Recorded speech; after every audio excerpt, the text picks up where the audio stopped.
Okay, very important topic, Indian agriculture and विकसित भारत 2047। आपके GS paper 3 directly mention है about agriculture, जहाँ पे वेरियस क्रॉप्स का भी मेंशन होता है, खरीफ क्रॉप, रबी क्रॉप, जैद क्रॉप्स, आप डिफरेंट टाइप के क्रॉप्स पढ़ते रहते हो, उनकी कंडीशंस पढ़ते हो। पर यहाँ पे ओवरऑल टॉपिक है that is about the Indian agriculture and विकसित भारत एट 2047। क्योंकि इंडिया को कितने साल होने वाले हैं? 100 साल, सेंटिनियल, 100 साल पूरे हो जाएंगे हमें इंडिपेंडेंट हुए, तो उस कॉन्टेक्स्ट में लिखा गया है। अब बिकॉज इकोनॉमी में आप 3 सेक्टर्स पढ़ते हो हमेशा से, number 1 is primary, then secondary and tertiary. कौन से में एग्जाम्पल आपका एग्रीकल्चर आएगा? प्राइमरी में, सेकेंडरी में, या फिर टर्शरी में? प्राइमरी में आ जाता है क्योंकि नेचुरल है, बिल्कुल हमें नेचर से मिलती है। अब सोइंग तो डिफरेंट प्रोसीजर हो गया, सो तो ये खुद भी हो जाते हैं। कई बार आपने खेतों में नोटिस किया होगा कि जैसे हार्वेस्टिंग हो जाती है ना, वीट की एग्जाम्पल ले लो, थोड़े टाइम के बाद मेज खुद ही उग रही होती है वहां पे, जबकि आपने बीज नहीं बोया होता, क्योंकि वो डॉर्मेंट स्टेज में चले जाते हैं आपके सीड्स। जब उनको अच्छी कंडीशन मिलती है, उनके अकॉर्डिंग कंडीशन मिलती है, तो आप देखोगे दोबारा से वो मेज खुद ही वहां पे ग्रो कर रही होती है, तो नेचुरल है। प्राइमरी सेक्टर में आपका एग्रीकल्चर का एग्जाम्पल रहता है। उसके बाद कंट्रीब्यूशन ले लेते हैं। जैसे आपको पता है फर्स्ट रैंक पे हैं अभी हम, डेमोग्राफिक डिविडेंड जब देखेंगे पॉपुलेशन, तो अगर इसकी कंट्रीब्यूशन देखें एग्रीकल्चर के अंदर कितने लोग इन्वॉल्व हैं, तो आपको अराउंड 46% मिल जाएंगे, ठीक है। पर अगर जीडीपी में कंट्रीब्यूशन देखोगे आप, तो बहुत ही कम है, 16 to 18% के आसपास आएगा। तो अभी फोकस किया जा रहा है कि कैसे हम इसको ज़्यादा सस्टेनेबल बनाएं, ताकि एम्प्लॉयमेंट भी यहाँ से बूस्ट कर सके। अभी रिसेंट आपने एक बायो E3 पॉलिसी पढ़ी थी, राइट? E3 का क्या मतलब था? इकोनॉमी, एम्प्लॉयमेंट, एनवायरमेंट, ठीक है, 3 चीजें बताई थी उसमें, ट्रिपल ई। तो एक फोकस था एम्प्लॉयमेंट पे। बाकी बायो, बायो यानी कि बायोलॉजिकल चीजों का ज्यादा यूज करेंगे, क्योंकि हमारी डिपेंडेंसी केमिकल्स के ऊपर ज्यादा है, तो हमें सस्टेनेबल एग्रीकल्चर भी करना है, तो वो सारी बातें यहाँ पे करिए। अशोक गुलाटी जी एक राइटर हैं, काफी अच्छे आर्टिकल्स आते हैं उनके एग्रीकल्चर ओरिएंटेड, तो कभी भी न्यूज़पेपर में दिखे उनका नाम तो रीड कर लिया करो, नए ही पॉइंट आपको मिलेंगे। चलो स्टार्ट करते हैं।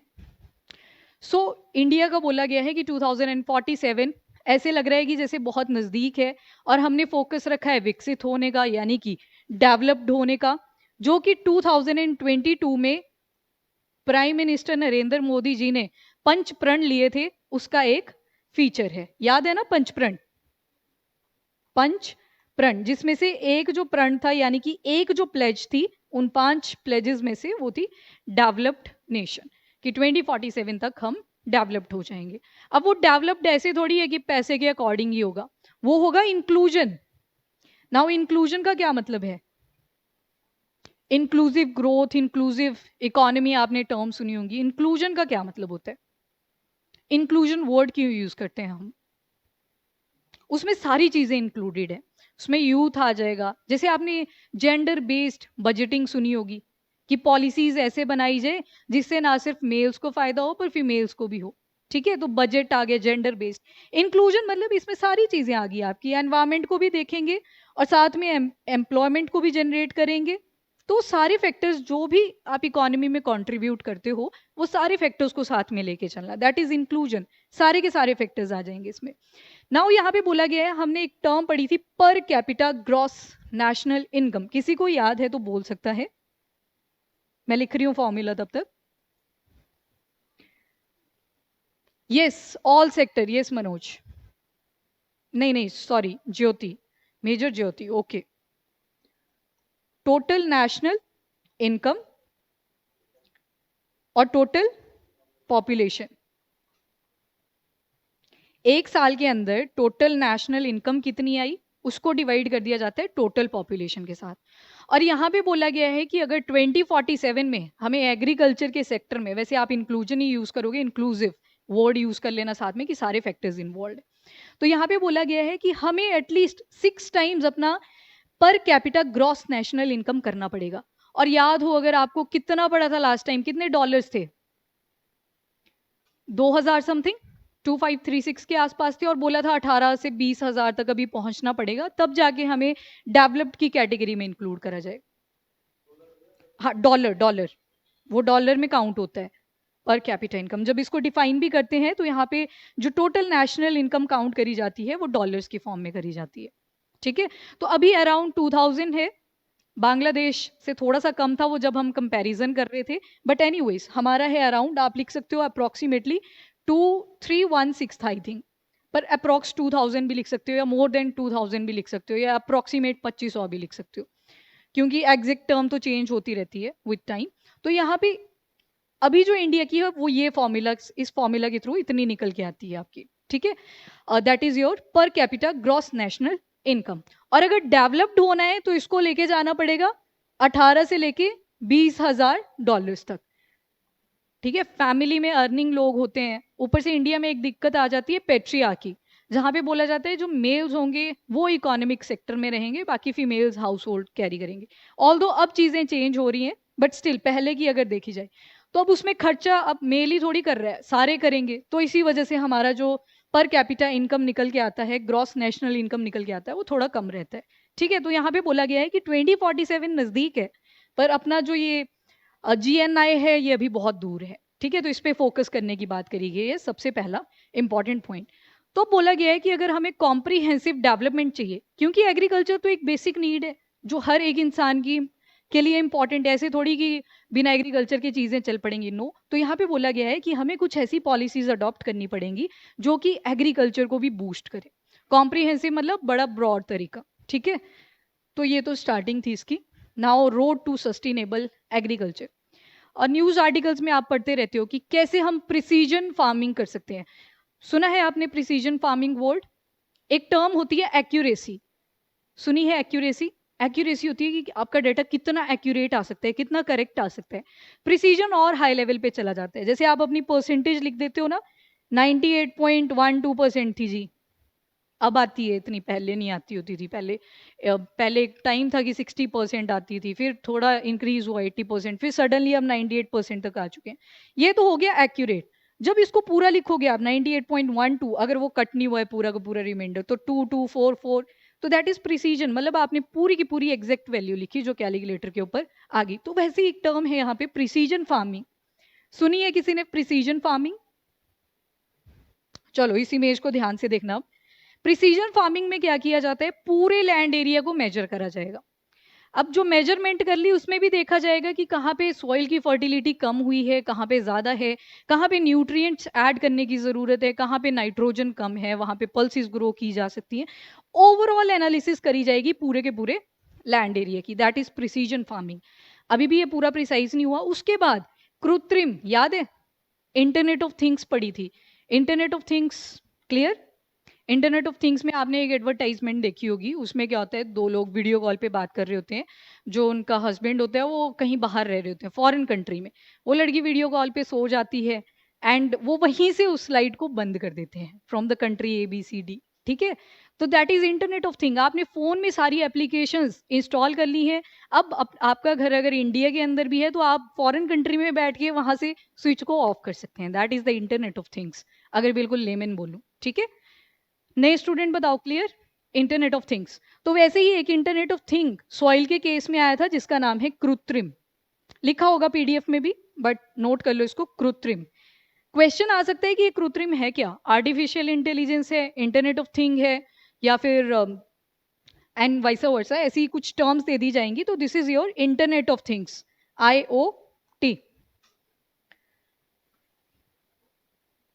मुस्कान आएंगे आएंगे, अभी सारे मिक्स करे जाएंगे, रुको देखते चलो, ठीक है। कृत्रिम that is internet of things. तो इसका क्या यूज है, अब ये है इंटरनेट ऑफ थिंग, इसमें क्या किया जाएगा, प्रिसीजन फार्मिंग में इसको भी यूज किया जाएगा। कैसे यूज करेंगे, छोटे छोटे एपरेटस लगा दिए जाएंगे पूरे सॉइल के अंदर, थोड़े थोड़े ऐसे लैंड को डिवाइड कर दिया जाएगा, 1 सेकेंड, लैंड को डिवाइड कर दिया जाएगा, यहाँ पे एक एपरेटस ऐड कर दिया, आगे थोड़ा सा करा, थोड़ा सा एपरेटस यहाँ पे ऐड कर दिया, और जो एप्लीकेशन होगी वो आपके पास फोन के अंदर होगी, वहां पे आप एनालिसिस ले सकते हो। एक तरह से पूरा का पूरा सॉइल का हेल्थ कार्ड आपके पास बन के आ जाएगा, वहां पे आपको पूरी की पूरी मेजरमेंट इसी के अंदर मिल जाएगी कि कहाँ पे किस चीज की जरूरत है। इवन प्रिसीजन फार्मिंग में आपके सैटेलाइट मॉनिटरिंग वो भी यूज़ कर लिए जाते हैं कि कहीं पे सॉइल डिग्रेडेशन के चांसेस तो नहीं है, लैंडस्लाइडिंग की पॉसिबिलिटी तो नहीं है। तो पूरा का पूरा जो सॉइल हेल्थ कार्ड है वो आप कैसे कर सकते हो attain, with the help of precision farming. इसमें आपकी जो एग्रीकल्चर है वो भी आ गई, सॉइल की न्यूट्रिशन कहाँ पे कम है कहाँ पे ज़्यादा है वो भी आ गया। तो ओवरऑल एनालिसिस कर लिया आपने पूरे खेत की, तो that is your precision farming. और कल को एग्रीकल्चर का क्वेश्चन आता है, do mention about precision farming, क्योंकि हमारे कुछ गोल्स हैं जैसे कि SDGs agenda 2030, then bio E3 भी आ गया अब तो, बायो E3 को भी आप मेंशन कर सकते हो। बायो E3 से भी एक एग्जांपल अंडरस्टैंड कर लेते हैं। तो यहाँ पे बोला गया है इंडियन एग्रीकल्चर को हमें थोड़ा सा और सस्टेनेबली प्रैक्टिस करना पड़ेगा। जब भी वर्ड आता है सस्टेनेबल, यहाँ पे अगली जनरेशन इन्वॉल्व होती है। बोलते हैं ना कि फ्यूल इस तरीके से यूज करो कि अगली जनरेशन भी देख पाए कि पेट्रोल और डीजल नाम की एक चीज एग्जिस्ट किया करती थी। ऐसे ना हो कि उनको हिस्ट्री में ही पढ़नी पड़ेगी। एक टाइम था जब पेट्रोल और डीजल पे इतनी ज्यादा डिपेंडेंसी थी, आज के टाइम पे सिर्फ इलेक्ट्रिकल व्हीकल्स हैं। एनीवे, सस्टेनेबल मतलब चीजों को इस तरह से यूज किया जाए कि अगली जनरेशन भी उस रिसोर्स को यूज कर सके, दैट इज सस्टेनेबल। अब मान लो आज हम वीट यूज कर रहे हैं, कल को खत्म ही होगी वो, मान लो 2030 47 आने से पहले ही, although it is a negative example, तो क्या अगली जनरेशन उसको यूज कर पाएगी? नो। फिर बायोटेक की हेल्प से उसके जो जीन बचे होंगे अपने पास उससे जनरेट कर रहे होंगे, तो मतलब नेचुरल नहीं मिल पाई। तो दैट इज सस्टेनेबिलिटी। अब यहाँ पे बोला गया है लॉन्ग टर्म प्रोडक्टिविटी। एक टॉपिक में हमने पढ़ा था कि हम लैंड एरिया को इंक्रीज नहीं कर सकते, पर क्या उसके ऊपर प्रोडक्टिविटी इंक्रीज कर सकते हैं? तो यस, कहाँ पे पढ़ा था? बायो E3 पॉलिसी के अंदर, जहां पे बोला गया था कि लैंड एरिया तो इंक्रीज नहीं हो सकता, पर यस हम जो क्रॉप उगा रहे हैं उसकी प्रोडक्टिविटी को इंक्रीज कर सकते हैं, कम एरिया के अंदर ज्यादा प्रोडक्टिविटी अटेन कर सकते हैं। नाउ प्रिसीजन फार्मिंग आपने अंडरस्टैंड कर लिया। फिर बायो E3 में ही हमने एक और चीज पढ़ी थी, that is genetically modified crops. एक वर्डिक्ट आया था DMH11 के ऊपर, जिसमें एक तरफ हाँ कर दी एक तरफ ना कर दी जजेस ने।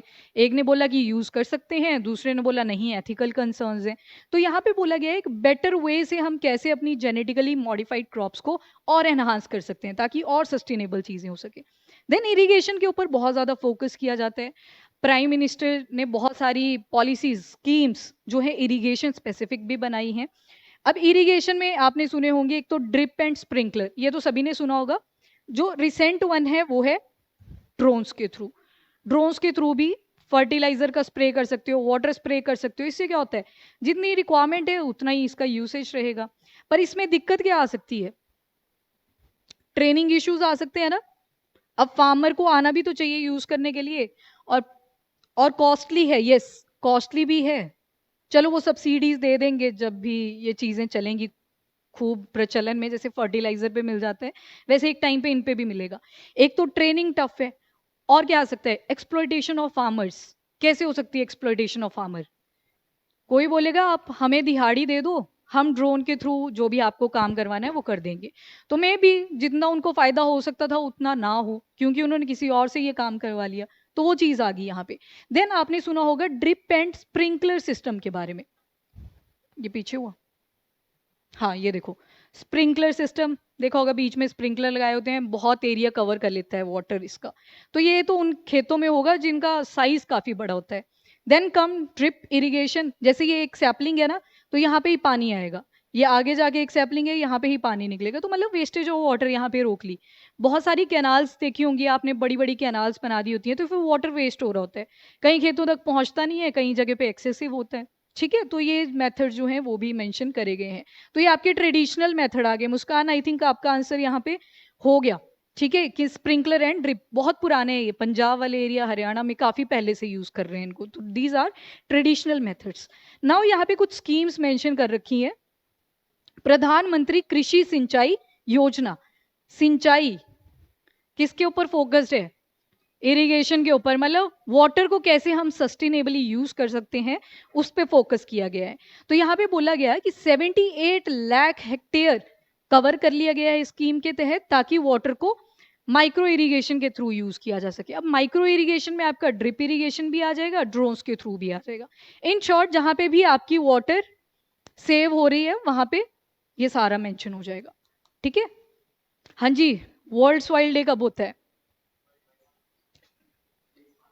देखो देखो, आया था ना क्वेश्चन। ठीक है ठीक है, चलो चेक कर लेना इसको भी। बट एनीवेज यहाँ पे आ जाओ, प्रधानमंत्री कृषि सिंचाई योजना, तो यहाँ पे आपको एक अच्छा डाटा मिल गया।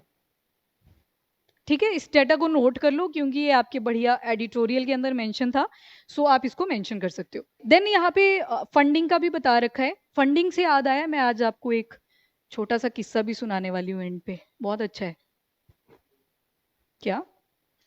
चलो, हाँ, फंडिंग के नाम पे फिस्कल फेडरलिज्म की बात करेंगे। एनीवेज, तो यहाँ पे एलोकेशन देख लो कितना फंड जनरेट करा गया था 2021 से 2026 तक का फंड है ये 93,068।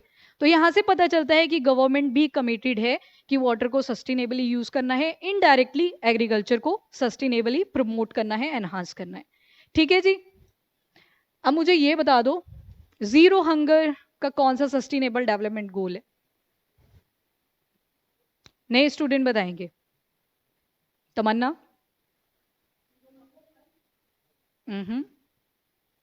Tanvi? Second, yes, zero hunger. अभी भी हंगर के केसेस आ जाते हैं तो SDG 2 को आप मेंशन कर सकते हो। और जो नए स्टूडेंट्स हैं वो 17 सस्टेनेबल डेवलपमेंट गोल्स हैं। अगेन आई एम सेइंग, दिन के 2-2 याद कर लिया करो एटलीस्ट, ठीक है? तो वो पूरे याद हो जाएंगे और आप अपने आंसर्स में उनको लिख सकते हो। लिख तभी पाओगे जब डेली प्रैक्टिस करोगे, ठीक है? उससे पहले नहीं लिखा जाएगा। नए स्टूडेंट्स 1 महीने का वेट करो, उसके बाद आपके ऊपर भी थोड़ा सा प्रेशर क्रिएट किया जाएगा। Now what are the challenges and solution to issue in Indian agriculture? ठीक है, यहाँ पे कुछ स्कीम्स के बारे में बता रखा है। प्रधानमंत्री फसल बीमा योजना, एक दिन भी इसके बारे में पढ़ा था। मुझे ये बता दो कौन से आर्टिकल में पढ़ा था इसके बारे में हमने? थोड़ा सा हिंट दूं, इंश्योरेंस था एक, आया कुछ याद? पैरामीट्रिक इंश्योरेंस, क्या पढ़ा था?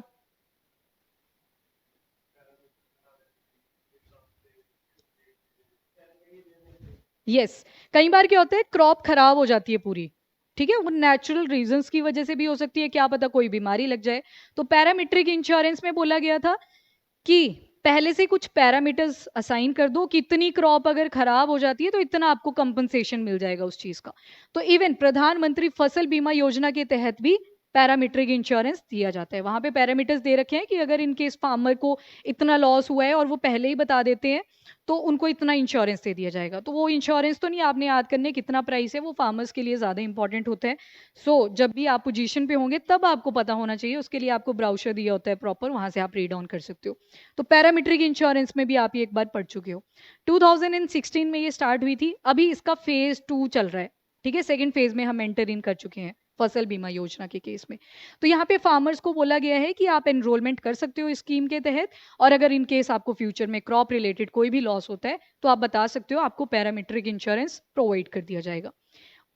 उसके बाद आता है आपका इलेक्ट्रॉनिक नैम, यानी कि नेशनल एग्रीकल्चर मार्केट। 2016 में ही इसको भी स्टार्ट किया था। जो आपकी सब्जी मंडीज लगती हैं उनको बोला गया था कि इलेक्ट्रॉनिक प्लेटफॉर्म पे आप कनेक्ट कर जाओ। पहले देखा होगा आपने, कैश देना पड़ता था फटाफट से, फिर कई बार चेंज होती थी, नहीं होती थी, फिर वो बोलते थे 5 रुपए का ये डाल लो वो डाल लो। तो अब बोला गया है कि जितनी भी मेन मेन मंडीज हैं आपकी, जो भी मार्केट्स हैं, उनको मर्ज कर दिया गया है इलेक्ट्रॉनिक प्लेटफॉर्म के साथ। ठीक है, वेबसाइट्स भी हैं, इनके एप्लीकेशंस भी हैं, ताकि डिजिटलाइज हो सके। जो डिजिटल गैप एक बन रहा था उसको भी कंपनसेट किया गया है। तो यहाँ पे एग्जांपल दे रखा है कि अगर सितंबर 2023 तक का डेटा देखें तो 1361 मंडीज जो हैं उनको इंटीग्रेट कर दिया गया है इलेक्ट्रॉनिक प्लेटफॉर्म के साथ। 1.76 मिलियन फार्मर्स को फायदा भी हुआ और ट्रेड भी काफी बूस्ट हुआ 2.88 लाख करोड़ तक का। ठीक है, तो इनिशिएटिव्स हैं, गवर्नमेंट के इनिशिएटिव है। अगर क्वेश्चन आता है कि गवर्नमेंट के इनिशिएटिव बताओ जिससे पता चलता है एग्रीकल्चर एंड इरिगेशन को प्रमोट किया जा रहा है थ्रू गवर्नमेंट, तो आपको ये सारे लिखने पड़ेंगे। सबसे टफ कैटेगरी का मुझे यही वाला क्वेश्चन लगता है कि बाकियों में तो चलो आप सोच भी लोगे थोड़ा बहुत, इसमें आप सोच नहीं सकते। जब लिख ही दिया कि गवर्नमेंट ने क्या क्या इनिशिएटिव लिए हैं तो आपको फिर यही लिखने पड़ेंगे। ठीक है, ओके। नाउ इम्बैलेंस इन Indian agriculture. Now limited contribution है जीडीपी में, मैंने आपको बता ही दिया, जैसे कि 46% पॉपुलेशन इसमें इंडल्ज है। और अगर जीडीपी का देखोगे तो 16 to 18%, यहाँ पे 18 दिया है, पिछले आर्टिकल में 16% था, वो वेरी कर जाता है। 16 to 18% आप लिख लेना। तो जीडीपी में अगर कंट्रीब्यूशन देखोगे तो ओनली 16 to 18% मिलेगा। तो बहुत ज़्यादा इम्बैलेंस है, इस इम्बैलेंस को कंपनसेट करने की यहाँ पे इंपॉर्टेंस बोली गई है। देन 2047 तक बोला गया है कि जो एग्रीकल्चर के अंदर अभी इतना जीडीपी आ रहा है ना 18%, इससे भी अभी रिड्यूस कर सकता है, 7 से 8% और रिड्यूस हो सकता है, और मे बी एम्प्लॉयमेंट बचे अराउंड 30%। अब ये 30% किस बेसिस पे लिखी गई है कि अगर कोई भी चेंजेस ना किए गए एग्रीकल्चर सेक्टर के अंदर, तब होगी 30%। बाई चांस अच्छी अच्छी स्कीम्स आई, एग्रीकल्चर को सस्टेनेबल तरीके से यूज किया गया, तो और ज्यादा इंक्रीज कर सकती है। ठीक है। और देन मॉनसून्स, ये तो हमेशा रहेगा, क्लाइमेट चेंज हो रहा है, एंड क्लाइमेट चेंज का sustainable development goal is Nikhil, Sonia, अर्श, 13। तो यहाँ पे आप SDG 13 को भी मेंशन कर सकते हो। लो, फ्री के पॉइंट्स हैं ये एजेंडा 2030 के। Yes Priya, good. Digital market to sell agri output at pan India level, yes yes Jyoti, good. Now rising population and demands, ठीक है, पॉपुलेशन तो खैर इंक्रीज कर ही रही है, अभी बोला गया है, ऑल दो हमारा फर्टिलिटी रेट, TFR जिसको बोलते हैं, टोटल फर्टिलिटी रेट, अभी कितना है 2.1%। बोला गया है कि आ जाएगा जल्दी 2.0% पे भी, बट स्टिल हमारी पॉपुलेशन अभी थोड़ी सी इंक्रीज करेगी। ठीक है। तो फूड प्राइस एंड डिमांड, ये भी अल्टीमेटली इंक्रीज कर जाएगी। तो प्रोडक्टिविटी के ऊपर अगेन हमें फोकस करना पड़ेगा, जेनेटिकली मॉडिफाइड क्रॉप्स के ऊपर ज्यादा फोकस करना पड़ेगा। तो वो सारी चीजें यहाँ पे मेंशन करी गई थी। नाउ इनिशिएटिव्स क्या क्या लिए गए हैं, तो और बहुत सारी स्कीम्स यहाँ पे मेंशन करी हैं, आपको थोड़ी थोड़ी याद रखनी पड़ेगी, जैसे कि PM किसान सम्मान निधि। यहाँ पे फार्मर्स को एनुअली 6,000 रुपए दिए जाते हैं, 3 इंस्टॉलमेंट्स में देते हैं, 2,000 2,000 2,000, 3 इंस्टॉलमेंट्स में। और बोला गया है कि स्कीम के तहत 1.8 करोड़ फार्मर्स को बेनिफिट प्रोवाइड कर दिया गया है। तो यहाँ पे फाइनेंशियल सपोर्ट के लिए एक स्कीम आपको दिखेगी। देन सॉइल हेल्थ कार्ड, ये आ गया आपका, वो मेंशन करा था मैंने स्टार्टिंग में, कृत्रिम, यानी कि जो आपकी डिजिटल चीजें हैं उनको मर्ज करना एग्रीकल्चर के साथ। कैसे मर्ज किया, मैंने आपको प्रिसीजन फार्मिंग में बता दिया, आपने डिजिटल चीज़ों को कैसे यूज़ किया, अपरेटस डाल दिए प्रॉपर, सैटेलाइट्स का भी यूज़ कर लिया, तो that is your soil health card scheme. तो उसके अंदर भी यही सारी चीज़ें हैं। कृत्रिम का ज़रूर से मेंशन करें बिकॉज रिसेंट है, 2023 का है। Okay, now strategic plan to boost agricultural growth.